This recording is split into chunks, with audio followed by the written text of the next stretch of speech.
C'est reparti pour un nouvel épisode sur La Ligne.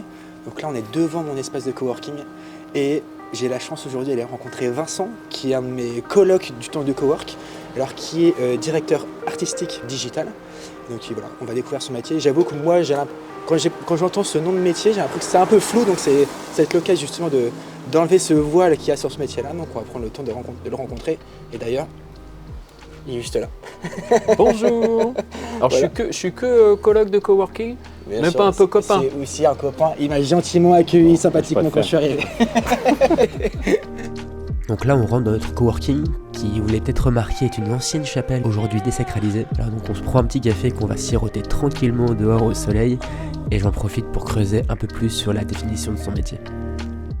Alors moi je suis DA. C'est-à-dire quoi DA ? Alors DA c'est directeur artistique.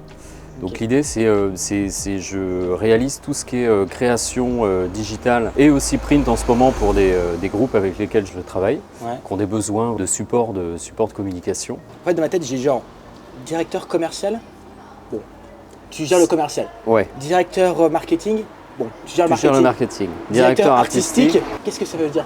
Alors directeur artistique, tu es en charge de vraiment toute la création que tu peux faire justement sur les supports. En fait, tu as graphiste et directeur artistique, c'est un peu l'évolution quand tu as un peu d'expérience là-dedans. Mais moi, je reste plutôt dans la production. C'est-à-dire que pour l'instant, c'est moi qui fais vraiment toutes les créas. Et comme ça me permet vraiment d'avoir un œil partout, sur tous les projets et de mettre ma patte au maximum dans chaque truc. Ok, vas-y, bon, on va se mettre à Voilà. l'intérieur. On rentre ? Ouais, carrément. Allez hop. Ton métier, c'est exactement la raison pour laquelle je veux faire ce genre de vidéo. Parce que je comprends rien à ton boulot. Parce que je piscine là, mais non, c'est vrai. Bon on en rigole mais c'est vrai, directeur artistique pour moi c'est hyper flou. Donc franchement je suis trop content de découvrir, de prendre ce temps avec Vincent. D'autant plus qu'on est samedi matin, donc encore merci à lui. Nous on continue notre conversation dans la cuisine et on aborde cette fois-ci comment est venue l'envie de faire ce métier. D'où ça t'est venu cette envie de faire ce métier ? Genre, est-ce que depuis tout petit t'as voulu faire ça ? Ah oui. Depuis tout petit, j'ai voulu faire, à la base je voulais être designer automobile. Et j'étais tombé dans un magazine auto sur une fiche métier, parce qu'il y avait dans ce magazine, à chaque fois il y avait des rephotos, donc des rephotos c'est des dessins tu vois, des futurs modèles et tout. J'étais fasciné, je les décalquais, je recoloriais par-dessus, bref. Donc en fait je suis tombé sur une fiche métier à la fin de ce magazine et dit en fait c'est un métier et ça s'appelle designer automobile. Et j'ai vu qu'il y avait une école à Nantes. Donc gros coup de bol. Donc j'ai postulé à cette école, donc après j'ai fait toutes mes études là-bas et en fait je me suis plus orienté en design produit finalement.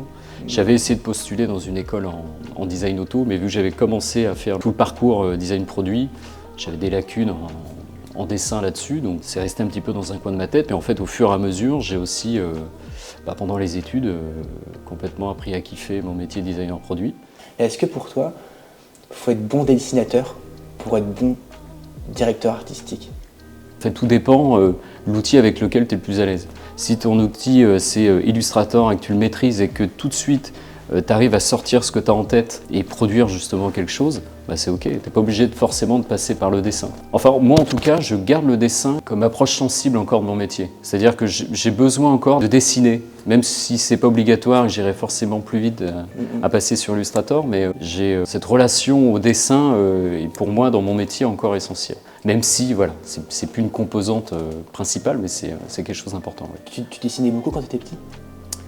Ouais, pas forcément bien, mais je dessinais.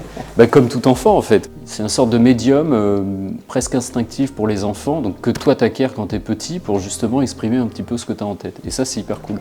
Donc tout l'enjeu c'est essayer de pas le perdre en fait. Parce qu'on l'apprend petit, mais en fait au bout d'un moment on peut s'en éloigner et en fait ce qui est cool c'est quand tu essaies de faire en sorte qu'il te suive toute ta vie. C'était chaud, on va à ton bureau pour que tu montres un petit peu concrètement ce que tu fais ? Oh la vache. Bon, pour remettre un peu de contexte, Vincent il a travaillé 15 ans en agence avant de se mettre à son compte. Donc là on se pose à son bureau et on aborde pas mal de sujets. Il découvre la différence entre directeur artistique en agence et en freelance, aussi son secret pour être excellent dans son métier, et on aborde la fameuse question du salaire pour ce métier. Tu nous présentes ton bureau ? Bien sûr. Donc Cyril, mon bureau Cyril. Voilà. C'est mon bureau, c'est surtout l'endroit où j'arrive à me sentir bien pour bosser. Parce que j'avais commencé à travailler moi au tout début chez moi à la maison. Puis en fait, Alors, il y en a qui arrivent très bien et tant mieux pour eux, mais moi au bout d'un moment il fallait que je sorte de chez moi, il fallait que j'ai un lieu de travail. Donc, DA digital, tu vois, il y a un moment où il faut trouver le nom pour essayer de résumer le fait que tu peux toucher un petit peu à tout. Et directeur artistique, c'est que tu viens avoir une palette un peu plus variée. C'est comme ça que moi je le définis. Ok. En fait, en creusant un peu plus, Vincent, en tant que directeur artistique digital, c'est surtout un créatif. Donc il fait à la fois du web design, donc de la création de maquettes pour des sites internet, du graphisme ou du motion design, donc de la vidéo 3D. Au fil de la conversation, je me rends compte que son métier est très différent en fait, si tu es à ton compte ou en salarié. Donc là, on creuse le sujet. Quand tu es DA en agence, c'est juste que tu vas gérer, c'est pas juste, hein, c'est ton métier, ça va être, moi j'en avais dans la première agence où c'était ta graphiste et ta DA. Donc les DA, c'est celui qui va gérer aussi les graphistes en dessous et qui va être aussi input sur plein de pistes créa. Puis du coup, ce que je comprends in fine, c'est ça en fait, c'est que directeur artistique en agence ne veut pas dire directeur artistique à ton compte. En tout cas, c'est ce que je comprends et en effet, Pour moi en tout cas. Je te laisse regarder en même temps. Ouais. C'est quoi les qualités qu'il faut avoir pour être excellent dans ce que tu fais? C'est bateau, puis en même temps c'est le truc qui revient à chaque fois parce que c'est le fait d'être curieux de tout. C'est-à-dire que tu vas, si par exemple tu es web designer, tu vas forcément voir un petit peu ce qui se fait en web design, mais il faut que tu te fasses une veille en permanence. En fait, c'est ta veille. Moi, je nous vois comme comme des banques d'images. En fait, l'idée, c'est d'alimenter tout le temps ta banque d'images que tu peux avoir à dispo pour toi, pour après sortir quelque chose d'un peu original. Qu'on n'est qu'une synthèse de toutes les images qu'on a agrégées. Donc, plus tu vas bouffer de l'image, plus tu vas alimenter ta banque d'images et plus tu serais susceptible à un moment de proposer quelque chose qui sorte un petit peu du lot. Donc pour moi, c'est curiosité, mais il ne faut pas forcément s'arrêter que sur son domaine, il faut voir un petit peu sur tout. Tu dis que je suis geek, parce que du coup, moi je regarde un petit peu tout ce qui peut se faire en termes de techno, parce que je me dis, tiens, ça peut peut-être alimenter un autre domaine, tu vois, que ce soit le motion, que ce soit la 3D, que si tu n'es pas curieux, tu vas vite tourner en rond. Et même, il y a un moment où tu vas t'embêter, quoi.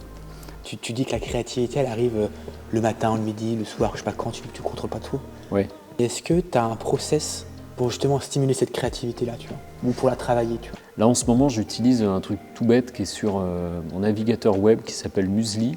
Ça va te synthétiser au final des actus de plein de sites. D'accord. Et moi, je l'ai configuré pour que ça me fasse des synthèses de tout ce qui sort graphiquement sur plein de sites un peu de référence design ou autre, quoi, ou déco ou dans d'autres domaines justement. Et l'idée, c'est que le matin, je me fais une petite revue de presse, en gros. Je regarde un petit peu tout ce qui sort et ça me permet de maintenir un peu toujours une veille sur les tendances graphiques. Et de faire ça un petit peu tous les jours, ça alimente justement ta petite base de données d'images. Ça, j'essaye de le faire tous les jours. C'était une curiosité insatiable, c'est vraiment un job sur lequel tu peux t'éclater, quoi. Ouais, parce qu'en plus, tu peux facilement passer, tu vois, moi je fais du web design et du motion design, j'ai pas été formé là-dessus. Je me suis auto-formé, mais j'ai pas eu une formation officielle, donc en plus c'est pas grave, parce que si tu es curieux et que si t'en veux, en fait tu peux t'auto-former sur plein de trucs, sur plein de logiciels, et il faut pas se mettre de barrière, et au contraire, c'est hyper stimulant de se dire que, encore plus maintenant avec les outils d'IA qui viennent et qui bousculent un petit peu les frontières entre ce qu'on peut faire et jusqu'où on peut aller. Moi je suis pas inquiet sur les IA, je sais pas si je serai designer toute ma vie, c'est pas grave, parce qu'il y a effectivement la majorité des métiers de demain, je pense, surtout dans le digital, qui n'existent pas encore. Il y a des métiers qui tu vois, prompt ingénieur, c'est arrivé il y a même pas 2-3 ans. Donc en fait, il y a des nouveaux métiers comme ça qui arrivent, qui évoluent, mais je pense que je continuerai à faire quelque chose dans l'artistique, en tout cas, dans la créa. Mais peut-être pas designer toute ma vie. S'il y a me prend des parts de marché sur certains secteurs, c'est pas grave. À moi de voir où je peux apporter ma valeur ajoutée, quoi. Et je crois plus dans des outils, par contre, qui permettent aux designers d'aller encore plus loin et plus vite, surtout plus loin dans certains projets. Tu allais montrer un projet là. Alors, je suis en train de voir, ça on pourra revoir après en off, mais en fait il y a des trucs que je peux pas te montrer pour l'instant. S'il y a des trucs, c'est pas encore, et c'est les trucs que j'aimerais te montrer là-dessus, c'est un peu... Alors ce que moi je peux te montrer, c'est le site. Voilà, donc pendant la conversation, il me montre un de ses projets en motion design, et je me rends compte de la minutie du travail, le sens du détail qui est nécessaire pour faire ce métier-là. C'est assez impressionnant et ça demande une certaine patience. Donc ça, c'est un bel apprentissage pour ce métier-là.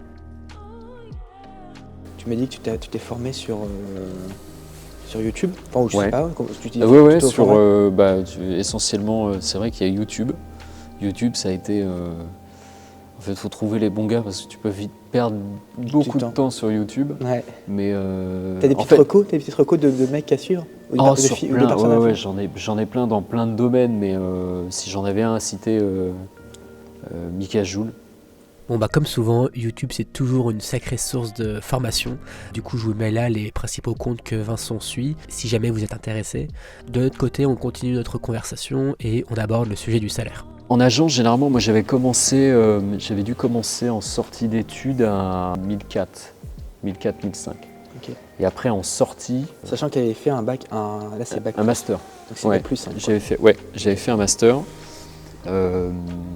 Et c'était retail design, donc au final j'avais effectivement 0 expérience dessus, mais c'était une bonne opportunité pour justement pour se lancer en tant que designer junior. Donc j'avais 25-26. Et en sortie, on devait approcher les 3500, un peu moins de 3500 € net. Ça en l'espace de 8 ans, un peu moins. Ce métier il est cool parce que en fait vous pouvez être surpris même par vous-même sur un projet, parce que en fait, on sait quand ça commence et on ne sait pas vraiment vers quoi on peut aboutir. Il y a une ligne directrice, mais vous n'êtes pas à l'abri de trouver un truc qui sera encore plus intéressant et qui vous rendra encore plus fier. Donc c'est ça qui est cool. C'est qu'au final, c'est un métier de surprise en fait. En fait, on peut être assez surpris des fois même de ses capacités. Tu vois. À partir du moment où on garde la curiosité, l'envie, il y a des phases où tu doutes forcément un petit peu, mais ouais, c'est des métiers où des fois, quand tu prends un peu de recul, tu dis « Ah, c'est cool, ouais, ok, ouais, pas mal. » Et j'ai l'impression que tu gardes aussi ta flamme d'enfant. Ouais, aussi. Bah, après, ça dépend de chacun, mais ouais, quelque part, ouais, c'est peut-être refaire, comme on disait tout à l'heure, faire le petit clin d'œil justement à l'enfant, dire c'est juste que ton crayon, il a changé de forme, mais tu as toujours la même envie, quoi, de créer, tout simplement. Voilà, c'est la fin de cette vidéo. Un grand merci Vincent de nous avoir ouvert les portes de ton quotidien, de ton métier. Perso, j'ai trouvé ça passionnant. On n'en a pas trop parlé en face caméra, mais les deux contraintes que Vincent m'a évoquées concernant son métier, c'est la première, une qui est propre à la posture de freelance de son métier, à savoir les contraintes administratives. Et aussi, le deuxième point, c'est ce qu'il appelle faire des charrettes. Des charrettes, c'est quoi? C'est simplement mettre des coups de bourre en fait à la fin des projets. Donc c'est des soirées qui peuvent finir par moments un peu tard. Mais ça, en vrai, c'est inhérent à tous les métiers créatifs. Donc je pense qu'on le verra dans les prochains métiers qu'on découvrira. Voilà, sinon, si vous êtes en train de chercher votre prochain métier, moi, ce que je vous invite à faire, comme à la fin de chaque vidéo, c'est d'aller rencontrer les gens en vrai. Parce qu'il n'y a rien de plus vrai que de rencontrer sur le terrain, de voir en vrai le métier pour plus se projeter. Vraiment, n'hésitez pas, encore une fois, un petit message sur LinkedIn, ça fait de mal à personne et on est surpris à quel point les personnes sont ouvertes à nous parler de leur métier, donc franchement, n'hésitez pas. En tout cas, moi, j'ai passé un super moment à faire cette vidéo-là, j'espère que vous avez apprécié également. Si ce contenu vous plaît, n'hésitez pas à vous abonner à cette chaîne YouTube, ça m'aide vachement à progresser et à avancer. D'ailleurs, n'hésitez pas à me dire en commentaire si vous avez des métiers qui pourraient vous intéresser, découvrir. En attendant, moi, je vous dis à très vite pour la prochaine vidéo. Ciao!